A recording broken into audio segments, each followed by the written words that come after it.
ఇండివిజువల్గా మనం solution find out చేస్తాం. సో ఈ ఇండివిజువల్ సొల్యూషన్స్ని మళ్ళీ కంబైన్ చేసి ఆ మేజర్ ప్రాబ్లం ఏదైతే ఉందో దాని సొల్యూషన్గా చూపించాం. అంతేనా డివైడ్ అండ్ కాంక్వర్. బట్ ఇది వన్ ఆఫ్ ది స్ట్రాటజీ అన్నమాట. ఇందులో ఏంటంటే ఆప్టిమైజేషన్ ప్రాబ్లమ్స్ని సాల్వ్ చేయడానికి ఈ గ్రీడీ మెథడ్ అనేది యూజ్ అవుతుంది. ఓకేనా? సో మనకి ఇక్కడ ఆప్టిమైజేషన్ ప్రాబ్లం అంటే ఏంటో తెలుసు అంతేనా? సో ఫస్ట్ ఆప్టిమైజేషన్ కోసం మాట్లాడాలి. ఆప్టిమైజేషన్ ప్రాబ్లమ్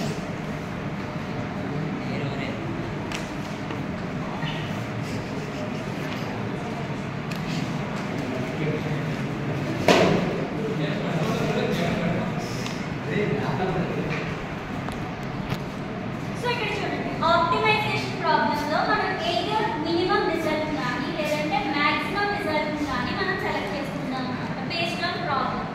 ఓకేనా? సో ఈ ఫర్ సపోజ్ నేను ఒక ఎగ్జాంపుల్ తీసుకుని ఎక్స్ప్లెయిన్ చేస్తాను చూడండి. ఫర్ సపోజ్ నా ప్రాబ్లమ్ పి అనుకోండి. ఓకేనా? సో ఆ పి ప్రాబ్లం ఏంటంటే నేను ఒక ప్లేస్ నుంచి ఇంకొక ప్లేస్కి ట్రావెల్ చేయాలి. For suppose X to Y. ఓకేనా? ఎక్స్ అనే సోర్స్ నుంచి వై అనే డెస్టినేషన్కి నేను రీచ్ అవ్వాలి. ఇది నా ప్రాబ్లం. ఓకేనా? సో ఈ టైప్ ఆఫ్ ప్రాబ్లమ్స్కి మనకి డిఫరెంట్ సొల్యూషన్స్ ఉంటాయి. ఓకేనా? సో ఒక ప్లేస్ నుంచి ఇంకొక ప్లేస్కి మూవ్ అవ్వాలంటే మనం ఎలా మూవ్ అవుతాం? దానికి సిఎస్టీ వాళ్ళు చెప్పచ్చు. వాక్ ద్వారా వెళ్ళచ్చు, train, auto, lorry, bus, flight, ఇంకేమైనా ఉన్నాయి, ట్రాక్టర్.